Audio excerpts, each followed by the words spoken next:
Atas nama Bapa dan Putra dan Roh Kudus, amin. Shalom Aleichem bersama Besia. Selamat bertemu kembali saudara dengan saya, Arhimandrit Romo Daniel Biantoro, Ketua Umum dan Pendiri dari Gereja Ortodoks Indonesia. Ini tanggal 6 September tahun 2022. Kita akan melanjutkan acara kita, yaitu menjawab pertanyaan dari saudara-saudara yang telah dikirim kepada saya. Ini pertanyaan, maaf, sudah lama dikirim kepada saya, tapi saya lupa menjawab, dan sampai akhirnya dikirimkan kepada Romo Alexios, dan dari Romo Alexios dikirimkan kepada saya kembali. Bunyinya begini, pertanyaannya dari Bapak Winang Basuki dari Blitar. Ya. Salam Aleichem Romo, Waalaikumsalam. Saya pernah mendengarkan YouTube pengajaran Romo Daniel tentang penciptaan dalam kaitan Tritunggal yang membahas tentang pandangan Arius maupun saksi Yehova yang mengupas Amsal 22 dan Wahyu 3:14. Romo Daniel menyampaikan bahwa kata permulaan dari bahasa aslinya menggunakan kata pigi, bukan pihi ya, pigi. Tetapi kitab yang saya temui dalam bahasa Yunani menggunakan kata archi. Ini bagaimana Romo? Terima kasih. Saya tunjukkan dulu videonya supaya saudara nanti bisa melihat. Ini merupakan koreksi ya. Saya akan mengkoreksi, menjawab Bapak itu. Memang saya ada kesalahan ucap di dalam video itu. Judul videonya kalau saudara lihat adalah penciptaan dalam kaitan Tritunggal, itu judulnya. Itu saya posting 2 tahun yang lalu. Hikmat ini dipersonifikasikan seolah-olah itu orang. Ini saudara. Sehingga seorang Yehova keliru mengatakan itu Kristus. Saksi Yehova maksud saya, bukan seorang Yehova. Kalau gitu Kristus itu diciptakan sebagai makhluk pertama. Mari kita lihat di Amsal 8. Malah ayat 1 saja. Langkah hikmat berseru-seru dan kepandaian memperdengarkan suaranya. Ya, hikmat berseru-seru, kepandaian memperdengarkan suaranya. Berarti kalau begitu, hikmat itu personifikasi daripada kecerdasan ilahi. Ya. Terus jadi angan-angan ilahi juga. Ayat 12. Karena hikmat lebih berharga dari permata, apapun yang diinginkan orang tidak dapat menyampaikannya. Terus, Aku hikmat tinggal bersama-sama dengan kecerdasan. oke. Aku hikmat tinggal bersama-sama kecerdasan dan aku berharap pengetahuan dan kebijaksanaan. Ini pegang dulu nanti karena ini penting sekali untuk memahami pasal ini. Ayat 22. Tuhan telah menciptakan aku sebagai permulaan. Nah, inilah kata orang-orang saksi Yehova dan ajaran bidat Arianisme yang dilawan Gereja Ortodoks pada tahun 325. Yang dilawan Gereja Ortodoks, bukan dilakukan Gereja Ortodoks, maaf. Itu Kristus. Dan Kristus mengatakan di sini kata mereka diciptakan sebagai permulaan nurjani. Berarti kalau begitu Kristus itu bukan ilahi. Kristus itu punya permulaan. Kristus itu ciptaan, kata mereka. Nah, bagaimana mereka menyimpulkan bahwa ini Kristus? Sehingga menyimpulkan bahwa Kristus itu ciptaan. Dan yang lebih tidak menguntungkan lagi, terjemahan lain ini ngawur juga gitu loh. Coba baca di dalam Wahyu 3:14. Dan tuliskanlah kepada malaikat jemaat di Laodikia, inilah firman dari Amin, saksi yang setia dan benar, permulaan dari ciptaan. Ini terjemahan yang merugikan untuk orang Kristen.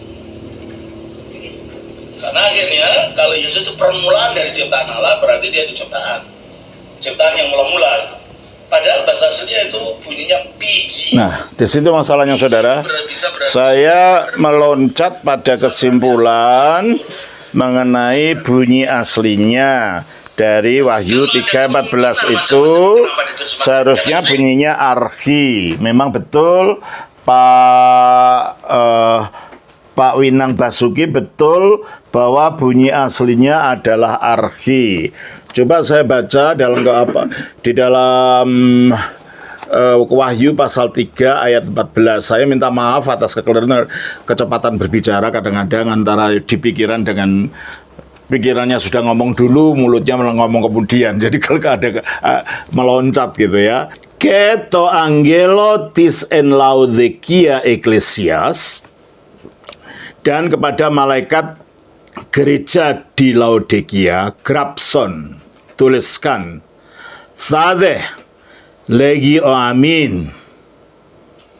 Inilah perkataan dari Sang Amin, Sang Setia, o martis opistos, seorang saksi yang setia ke alithinos dan yang benar, i archi, betul Pak Winang, bunyi aslinya memang i archi, tis ketiseus tu theu, archi dari penciptaan Allah. Jadi masalahnya adalah kata archi ini artinya macam-macam. Artinya bisa pemimpin, artinya bisa permulaan, artinya bisa awal mula, atau asal-usul. Nah, dari pilihan-pilihan makna ini kita harus sesuaikan dan konteks. Nah, di dalam terjemahan LAI, kata archi ini diterjemahkan sebagai permulaan dari. Dan ini menguntungkan Sasihowa atau terjemahan itu. Jadi Yesus itu adalah ciptaan yang pertama, ciptaan yang mula-mula diciptakan. Padahal ada kata lain yang lebih tepat dari tepat dibandingkan dengan konteks keseluruhan ajaran Alkitab. Archi bisa berarti asal usul, sumber asal. Yang kata sumber itu kalau bahasa Yunaninya adalah pigi. Itu Pak Winang yang saya maksudkan. Jadi maaf saya terlalu cepat mengucapkan sehingga tidak saya jelaskan. Pigi artinya sumber asal usul daripada ciptaan itu. Coba kalau Mas Mari kita lihat beberapa terjemahannya, beberapa tafsir dari Alkitab bahasa Inggris yang coba ambilkan yang ini. Ya. Ini dari MacArthur Study Bible, ya. Saya lihat apa dia menafsirkan bagaimana mengenai Wahyu pasal 3 ayat 14 itu. And to the angels of the church of Laodikia write, dan kepada malaikat dari gereja di Laodikia tuliskan, these things, hal-hal ini, says the Amin, kata Sang Amin, the faithful and true witness, saksi yang benar, yang setia dan benar, the beginning of the creation of God. Nah, di sini beginning bisa arti permulaan, bisa arti asal usul di sini. Coba kalau kita terlihat tafsir dari Orthodox Study Bible, bagaimana?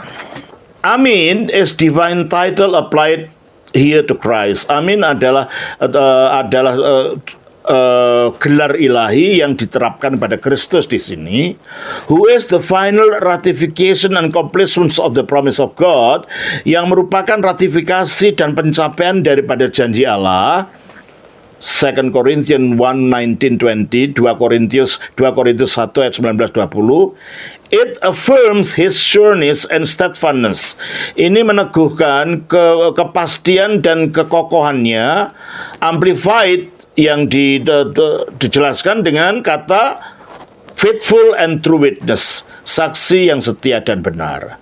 The word beginning, kata archi atau permulaan, the word beginning, Greek archi, kata beginning atau kata permulaan atau archi, has been seized upon by the ancient Arians, telah dipaksa oleh orang-orang Arius, pengikut Arius pada zaman kuno, and modern Jehovah Witnesses, dan orang-orang saksi Yehova zaman modern, who attempt to prove Christ is created, yang berusaha untuk membuktikan bahwa Kristus itu diciptakan.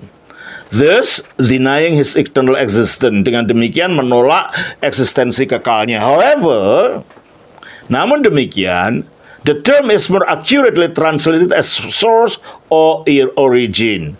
Namun demikian, istilah ini lebih tepat diterjemahkan sebagai sumber atau asal usul. Nah, kalau kata sumber itu bahasa Yunaninya bunyinya pigi, ya. Yang menandai signifying he is the master of all, yang menandai bahwa dia adalah penguasa dari semua. Christ the beginning is the principle. Christ sang permulaan itu adalah prinsip, the source of God's creation, sumber dari ciptaan Allah. Makanya saya gunakan kata biji artinya sumber. Ya, lihat Amsal 8:23, Yohanes 1 ayat 3, 1 Korintus 8 ayat 6, Kolose 1 ayat 16-17, Ibrani 1 ayat 2. Dia adalah firman dan hikmat Allah yang menciptakan. Jadi ini bukan ciptaan, tapi menciptakan, sumber dari ciptaan. Pak Winong Basuki, demikianlah saya telah koreksi. Terima kasih atas pertanyaannya dan koreksinya. Kiranya Tuhan memberkati. Shalom. Atas nama Bapa, Putra, Roh Kudus. Amin.